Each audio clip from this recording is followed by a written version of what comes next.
સૌને મારા જય શ્રી કૃષ્ણ. પુરુષોત્તમ અધ્યાયમાં આજનો અંતિમ અધ્યાય પુરુષોત્તમ મહાત્મામાં કથા સાંભળવાનું ફળ અને કથા સાંભળવાનું મહાત્મ. શ્રી નારાયણ કહે છે કે હે નારદ, પૂર્વે સતી પાર્વતીએ પોતાના પતિ શંકર ભગવાનને પ્રશ્ન કર્યો કે કયું ઉત્તમ દાન દેવા યોગ્ય છે જે કરવાથી પુરુષોત્તમ માસનું વ્રત પૂર્ણ થાય છે.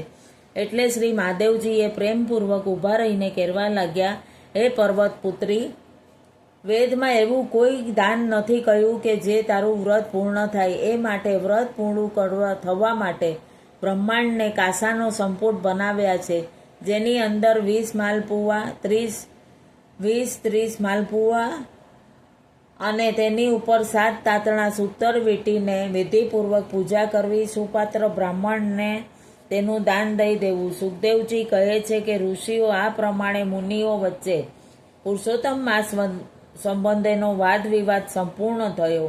હવે મારે કંઈ કહેવાનું રહેતું નથી. સર્વ સાધનોને વ્રત કરતા પુરુષોત્તમ માસનું વ્રત શ્રેષ્ઠ છે. મનુષ્ય જન્મ મેળવી જેવો વ્રત કરતા નથી તેવો પશુ પથ્થર સમજવા.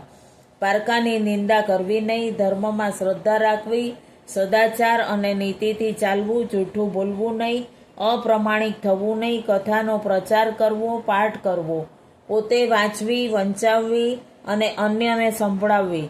પૃથ્વીની પ્રદક્ષિણા કરવાથી જે પુણ્ય પ્રાપ્ત થાય છે તે આ કથા વાંચનાર અને શ્રવણ કરનારથી થાય છે. આમ કહી સુખદેવજીએ વંદન કર્યા. કથા સમાપ્ત થતાં સર્વ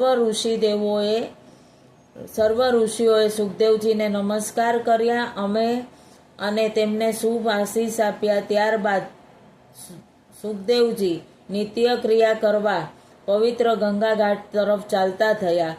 ઓમ તસ્ત પુરુષોત્તમ દેવાય નમઃ. આપ સર્વને મારા જય શ્રી કૃષ્ણ. પુરુષોત્તમ મહાત્માની અહીં સમાપ્તિ થાય છે.